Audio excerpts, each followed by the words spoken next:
Food is good, right? And if you do any sort of cooking at home, I encourage you to watch this video because I'm going to share 5 easy swaps to make your kitchen and your cooking process healthier and less toxic. Because let's face it, toxins are everywhere and it's almost impossible to have a no tox life. So we do the next best thing. We create a low toxic life when and where we can.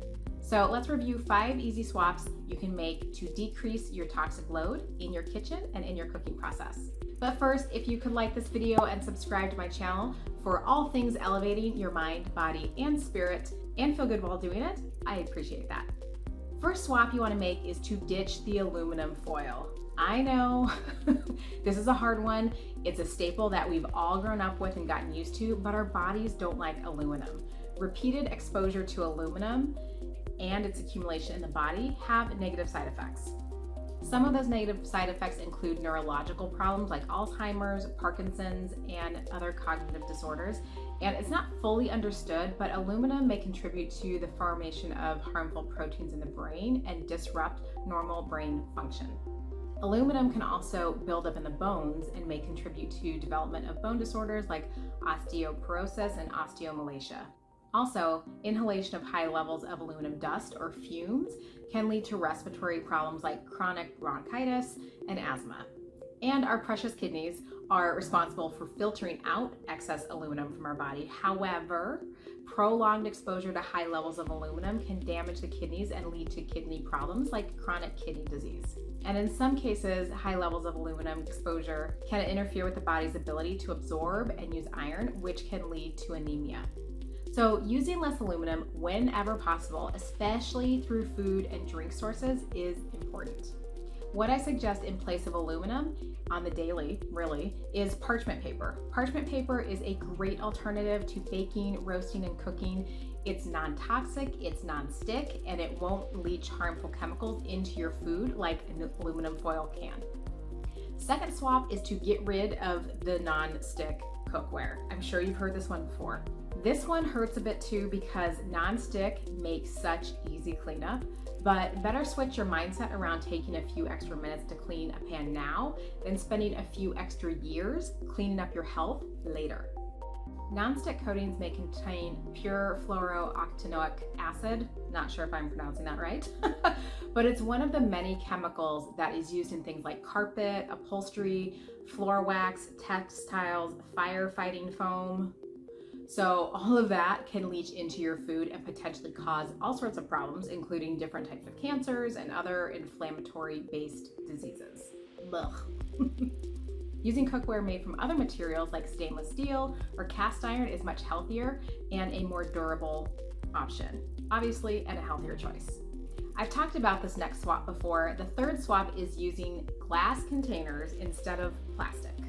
Yes, plastic food containers are convenient and affordable, but again, there are some potential health hazards with using them. Some of the most common risks, again, are leaching of the chemicals into the food. Many plastic food containers contain bisphenol A, BPA, or phthalates, which can get into your food. And these are chemicals known to disrupt the endocrine system, which channels the hormones in the body. So in case you forgot the hormones that regulate your sleep, your mood, your sex drive, your metabolism, all of those things, it's a very big deal. Plastic containers can break down over time, especially when exposed to heat, sunlight, or acidic foods, and can cause little particles to be released in the food. So we already know those are bad for us.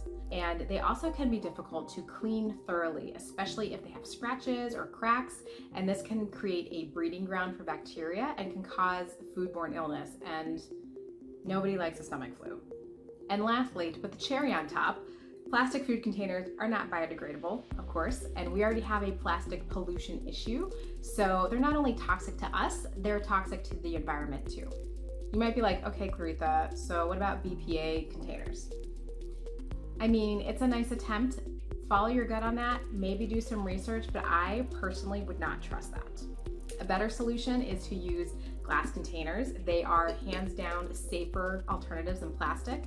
Don't leach chemicals, they don't stain, they're more durable, they're easier to clean. And I'll link some of my favorites below. The fourth healthy kitchen swap is to say adios to seed oils. Seed oils such as canola, soybean, sunflower, safflower are commonly used in cooking due to their high smoke points and neutral flavors. However, there are some potential health hazards also associated with using seed oils for cooking. Seed oils are high in omega-6 fatty acids, which are essential fatty acids that the body needs in small amounts.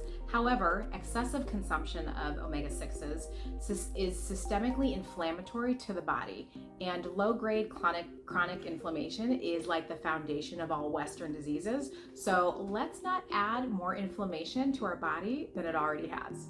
Another issue with seed oils is that they are highly susceptible to oxygenation. And this means that when they're exposed to heat or light, that can create chemical compounds that are oxidative in the body. And the process of oxidation in the human body is one that is not great for us. It damages cell membranes and other structures like our DNA.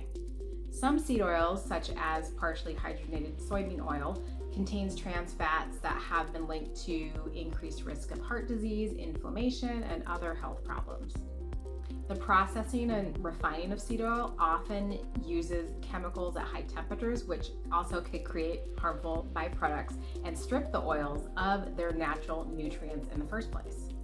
Man, I know I sound like a total Debbie Downer in this video. I'm so sorry. It was not the intent, but the knowledge is power, and I'm all about empowering you to make better choices for you. So to minimize the risks of cooking with seed oils, it's recommended to choose oils that are cold pressed, unrefined, and organic when possible. It's also important to avoid overheating the oil and store it in a cool, dark place to minimize the oxidation. And using oils that are lower in omega-6s and higher in omega-3s like olive oil and my favorite, ghee, can be a healthy option for cooking. Lastly, tip number 5 for healthy kitchen swaps is to use fresh herbs and create your own seasoning blends. Pre-made, pre-packaged blends can be a very convenient way to add flavor to food without having to measure out individual spices, but there are also potential issues with using pre-made blends. Many of those pre-made blends contain hidden allergens such as gluten, soy, or dairy, which can cause allergic reactions in people with food sensitivities. Pre-made seasoning blends may be at risk for contamination with harmful bacteria or other contaminants, especially if they're not stored properly or have been sitting on store shelves for a long time.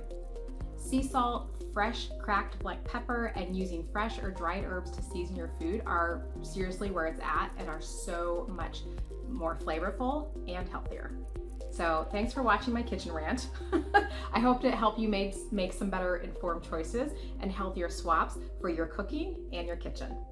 Don't forget to subscribe to my channel and like this video if you're interested in elevating your mind, body, and spirit and feel good while doing it. Have a beautiful week, and I'll see you in the next video.